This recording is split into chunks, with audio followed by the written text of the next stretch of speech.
Hi, welcome to Copenhagen. Thanks for dropping in. Hope everybody is doing well.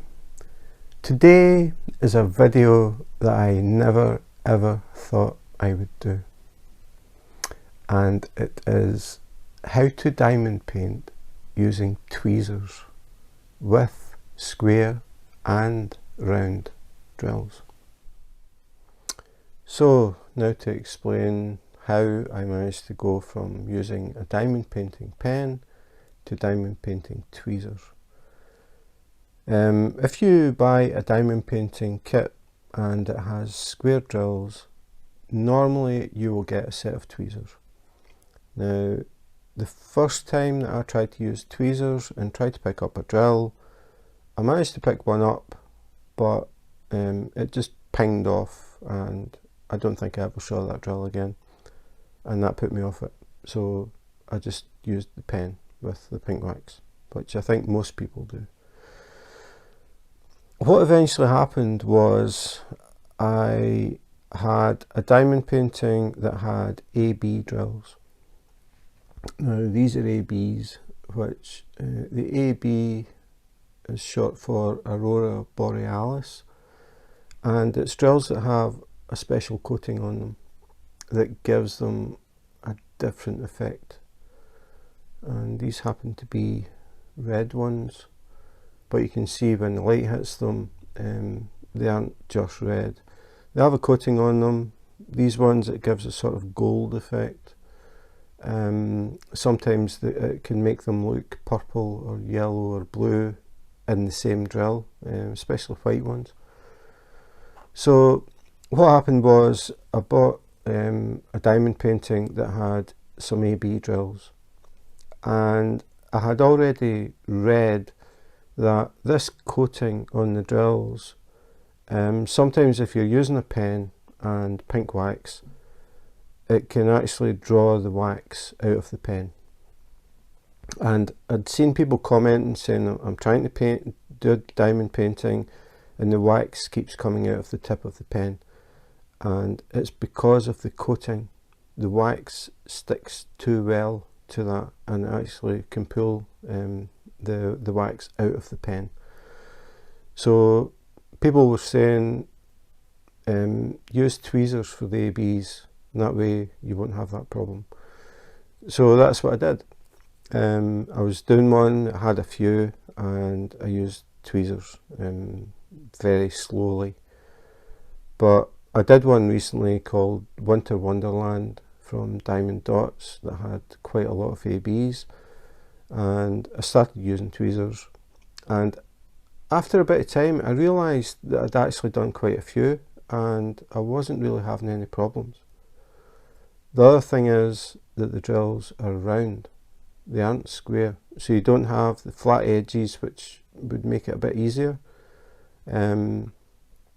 So what I found was if I turned the tray so it was up and down, then I used the tweezers. I could just pick up a drill and I could hold it and I could take it and I could place it,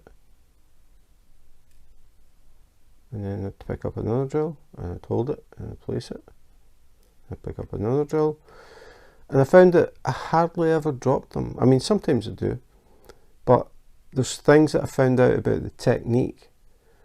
When I first tried it, I was squeezing far too hard and I was holding tweezers way down here.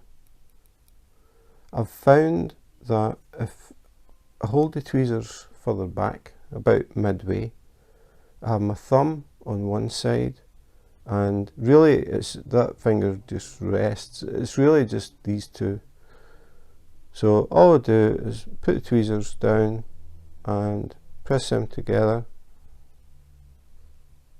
Now, I am not pressing very hard. Initially I was pressing really hard, and if you press really hard, if it slides at all, the drill shoots across the room. If you're not using a lot of pressure and you happen to drop it, it tends to land close to where you are. So it's a matter of, I dropped it, that one's actually flipped over, so I can use that, flip it back and pick it up again. It isn't really a big deal, but I think it's just practice.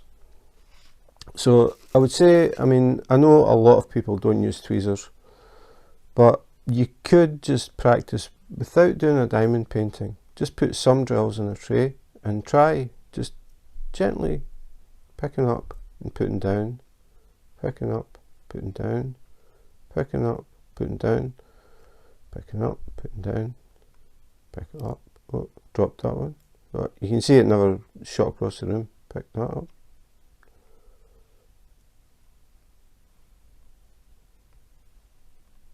Now, I'm not trying to go ultra fast or anything, but you can see there is no problem. It's not taking me a long time to pick them up. Now, I'm sure that is just down to practice, because Winter Wonderland did have a lot of ABs. In fact, talking about it, I'll put a link up here so you can see the unboxing of Winter Wonderland. I just finished it a few days ago, but I did the whole thing. Try to remember the size. It's something like 91 by 60 or 61 by 90, I can't remember. But it's a big diamond painting, and I did the whole thing using tweezers. Now, a year ago, I would never ever have thought that I could do a diamond painting, and it's a round, it's not square. So it's just practice and be gentle. You'll quickly get used to how much pressure you need. You can see picking up, dropping. Okay, you do drop some. I mean, I'm not saying it's absolutely perfect, that's down to me. But I mean, when I remember the first time I tried to use tweezers, I couldn't do this. So it's just a bit of practice. If you use square drills, I've never actually done it with square drills, but I will be doing it in a minute. My next project is squares, and again I'm going to be doing it just with tweezers. The advantage or advantages of tweezers is you don't have any problems with wax, any residue that gets in between the drills. You don't have this where you go for so long and then suddenly it won't pick up, and then you've got to change it, you've got to poke the wax out. If you're going to do that in a pen, I would suggest that you use a wooden toothpick, and don't use anything metal, because there's a good chance you're going to damage the tip of your pen because it's made of soft brass. But you don't have to stop and refill your pen. You don't have to go through the thing where you try and find out a wax that lasts longer. It's just tweezers and that's it. Now, there are different tweezers, and the ones that I prefer are these very sharp pointed ones. But I have tried all different types. I do have a video where I was trying different tweezers, but I found that once you get used to using tweezers, it doesn't matter too much which kind you're using. I just prefer these. They're just a bit thicker, a bit stronger. I just feel I've got a bit more control. But I have used the really flimsy sort of tin ones, and I can still work them. But these have just became the golden tweezers. These have just became my favourites. So I use these all the time. So I would say if you are using a pen, try using tweezers. If you have tweezers from a kit that you got that was square, I would suggest you maybe start with square. The only reason that I started with round is because the diamond painting I was working on was round. I would imagine that squares might be a bit easier because you've got flat sides instead of a circle. But I think a little bit of practice, and I never ever thought I'd be saying this, but I actually prefer using tweezers. Plus, if you put the drill down, and it's easier, well, maybe not easier, but easy to push it into place just using the tweezers instead of using the pen to poke it and push it. It's quite easy to just push it a little bit with the tweezers. They're stronger than the tip of a diamond painting pen. So it's definitely the way that I'm going to do diamond paintings from now on, no matter if it's round or square. So I just thought I would share, give it a little bit of practice. Feel free to comment. If you use tweezers, let me know how long you've been doing it. If you've tried tweezers and it didn't work, let me know. But you can see, I mean, this is almost as fast as using a pen, if not faster actually, because I'm never going to have to stop and refill. So that was it. Easy as that. So the next part, I'm going to actually start on my next project, and it's going to be square drills. They're not going to be ABs, it's just going to be normal square drills. I'll give that a try. Haven't done it yet, but I'll record it and we'll see how it goes. Okay, so this is my next project, and it is square drills. As I said, I haven't even tried to pick one up yet. I'm just doing this totally new, but I'm expecting it shouldn't be a problem, because I've been so used to picking up round. This is the section. I've just finished a video showing how I set up my diamond paintings from the beginning, and this is the first section of this picture. So first things first, I'll switch on the light pad. I have a light pad underneath, so I'll just reach under the table. The light pad that I have has a dimmer switch, so I don't have the problem of accidentally hitting that button at the side. Anybody that's using an A4 will know what I'm talking about.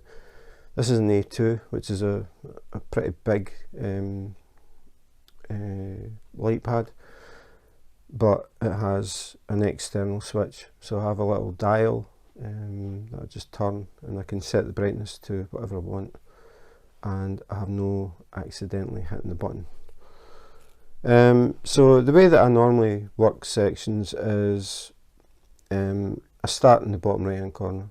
I just see what the symbol is, and I take that one, and then I look for all of that symbol in the section.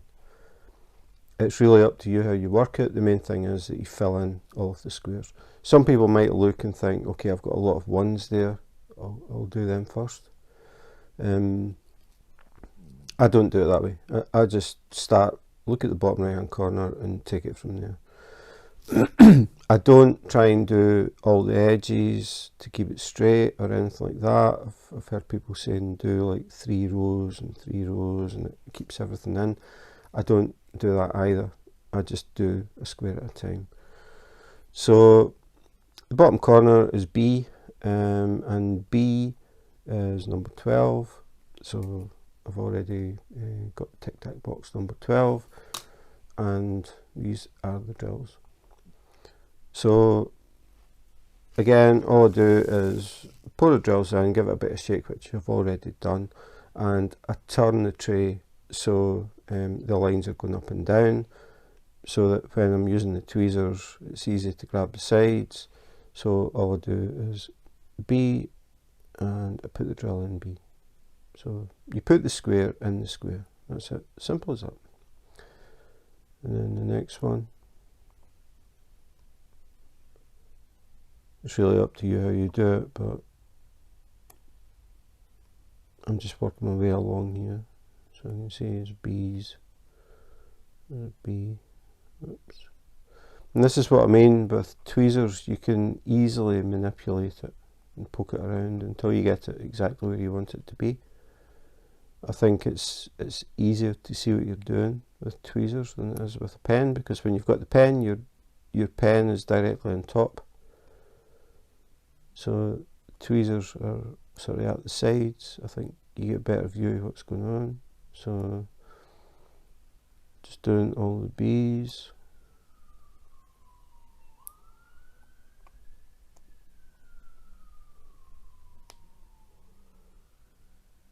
I'm saying do all the B's, you know what it's like, you think you're doing all of a colour and then you finish and realise you missed something. That happens, it's part of life. So, just looking for the B's. I try and work in lines, but it doesn't always work. As I said, sometimes you think you've got everything. So I've sort of done that section, but then I'm looking up and down the way. This is a little bit confetti-ish, where we don't really have a big chunk of the same colour. So it's just like one or two drills. If I do get a bigger section, I use the checkerboard. I'll show you that in a second. I'll pick another colour that maybe has. That drill is a bit iffy, so it's not exactly square, it's got little bits sort of sticking out, so don't use it. You always want to use drills that are nice and clean edges, straight edges. If they've got any little bits that stick out, don't use them, because they start to push everything out and it turns into a battle instead of a pleasure. So, okay, we've got some B's here. So the way that I work, I do the checkerboard. So there's a B, there's a B, there's a B. Yeah.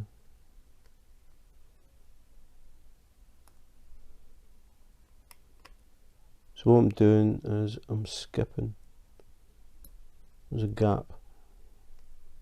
It's not that obvious, but I'll get to another one that is a bit more obvious.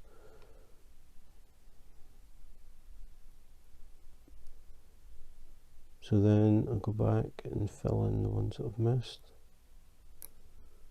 And that helps to keep things straight. If you're doing a section that's all one colour and you just put them in like one after the other, you find that the lines tend to get a bit sort of wavy, whereas if you do a checkerboard, it actually helps to hold the drills in place and they end up looking a lot more straight. This one that I've picked isn't the best one to really show that, but what I'll do is I'll switch to number 1, because I can see I've got sort of chunks of number 1, which is good old 310 black. In fact, I think I might just switch over to that, just to keep the video a bit shorter. I mean, as I said, it really doesn't matter how you do this, as long as you fill in every square, it's going to look the same. But I tend to work on the same colour. If I hadn't been doing the video, I would have just went for all the B's, but it's just I want to show the checkerboard because it's just really for people who are new and they're having problems keeping things straight. The diamond painting is a bit sort of off, they've got gaps and that sort of thing. So I'll just show, what was that said, number 1, yeah, number 1. So number 1, 310 black. So pour some in the tray, give it a shake. You don't have to shake it really hard, and I don't try and shake it and get them all sitting right. I'm not really into that. I shake it, some are sitting right, some aren't, don't care. I'll use the ones that are. So again, this is habit of going to the bottom. Wasn't really what I was going to show you, but I'm doing it anyway. And again, tweezers, it's easy to push things around. Instead of using a straightener or anything like that, you can just use tweezers. So this is an example here, but it's in a straight line, but I still use the checkerboard. So place one, miss one, place one, miss one, place one. And then this one is up diagonally from that one, so I put that there. And then I go back and fill in.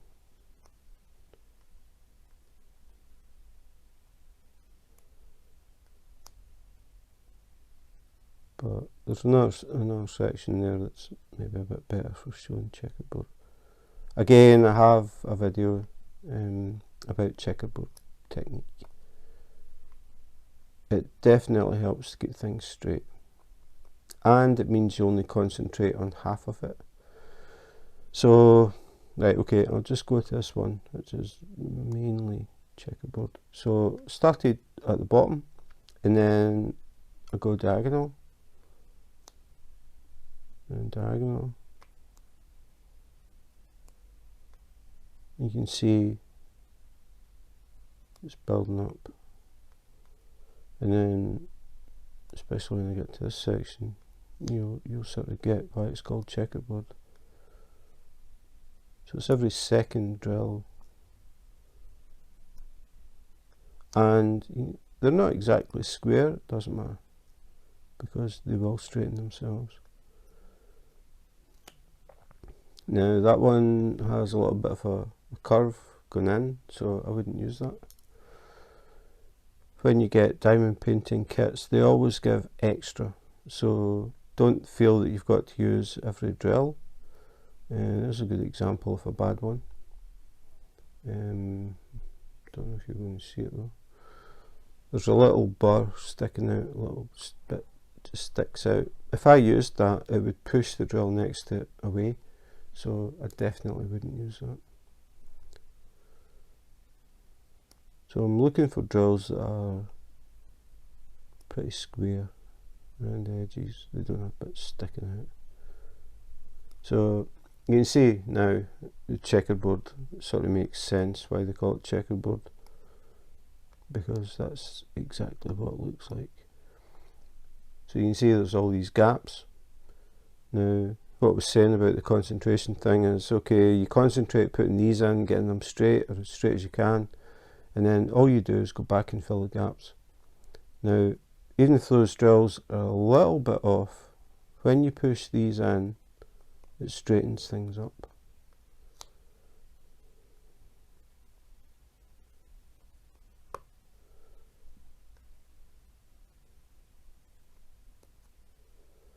Now you are going to get tiny gaps, and people do go on about it, the gaps with squares.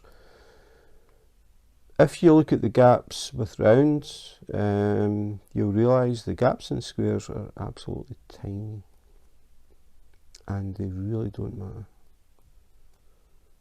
because once I switch that light off and you step back to a normal viewing distance, you will never ever see any gap. Human eyes are not that good.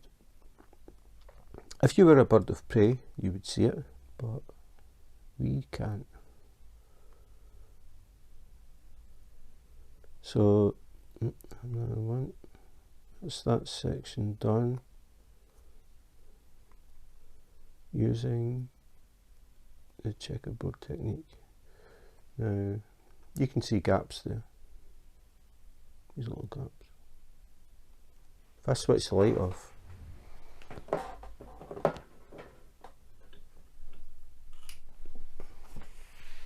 you can't see them, and you are about, distance wise, you're less than a foot away from the picture, which is much closer than people would normally be looking at something. So you're never ever going to see that. So that's the light back on again. The thing to remember when you're diamond painting, if you're using a light pad, you can see these lines, and people get obsessed with it. It's like, I can see a gap. Actually, I should have had a round diamond painting that could have sat down, and then we could have talked about gaps. If you look at round diamond paintings, you've got a circle against a circle. You've got this big diamond shape in between every single drill. Yet I don't really hear people talking about the gaps with rounds, which doesn't make sense. The thing that catches our attention is they are not symmetrical gaps. If you're doing gaps with rounds, you look across it and the gaps are uniform, and for some reason your brain thinks, yeah, that looks neat and tidy. When you look at squares, the gaps are irregular, and that's what we pick up on, and we think, that's terrible. But the gap is absolutely tiny. Switch the light off, take one step back, you won't see it.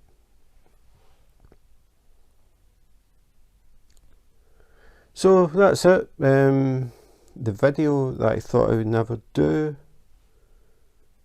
using tweezers for diamond painting with square and round. So there you go, diamond painting with tweezers. It can be done. As I said, I doubt if I would ever have got onto using tweezers if it hadn't been for the fact that I was doing a diamond painting that had so many ABs. And it was after a while I realised that I was actually doing it without thinking, and then I thought, hang on a minute, I could use these for just normal drills. So I started doing that, and I did the whole thing. As I said, it's a diamond painting called Wonderland. It is pretty big, so it was a lot of practice, but as they say, practice makes perfect. And I found that I really don't have any problems using the tweezers. So for people who are using pens and they're trying to find the perfect pen, the perfect wax, which wax wins, I did a video about that as well, but they're trying to find alternatives because they get fed up having to refill their pen, maybe it's time to try tweezers. As I said, you could practice just in a tray. You don't have to use it on a diamond painting. Just try picking up, putting down, picking up, putting down. The main thing is, don't press too hard. That's what I was doing. I know that's what I was doing. I was squeezing the tweezers. Don't. If you squeeze the tweezers and anything goes out of line, it just pings and disappears. Take your time, nice and gentle, pick it up, move it into a different line in the tray, move them back and forward, a little bit of practice. I think you will find that it actually isn't as bad as you think or as you thought. That's certainly been the case for me. So let me know if you do try tweezers and how you go on with them, and that's pretty much it. So thanks for watching, and if you enjoyed the video, please subscribe, hit the notification button. If you do that, you may catch me on YouTube live. You can drop in, have a bit of a chit chat. I'm always interested in talking to other diamond painters from around the world. We don't always talk about diamond painting, we talk about pretty much anything. I am originally from Scotland, as you can probably tell from the accent, and I now live in Copenhagen, Denmark. So I sometimes talk about things like that, the differences of living in Scotland compared to Denmark. And I'm interested in talking to people about where they live in the world and finding out about traditions and just different things. For example, in Denmark, you can legally walk in and buy a beer when you're 16, and you can walk out the shop and drink it as you walk down the street. You can't do that in America. So that's just one example. So yeah, that's it. If you enjoyed the video, as I said, please subscribe, and in the meantime, take care, be safe, and wash your hands.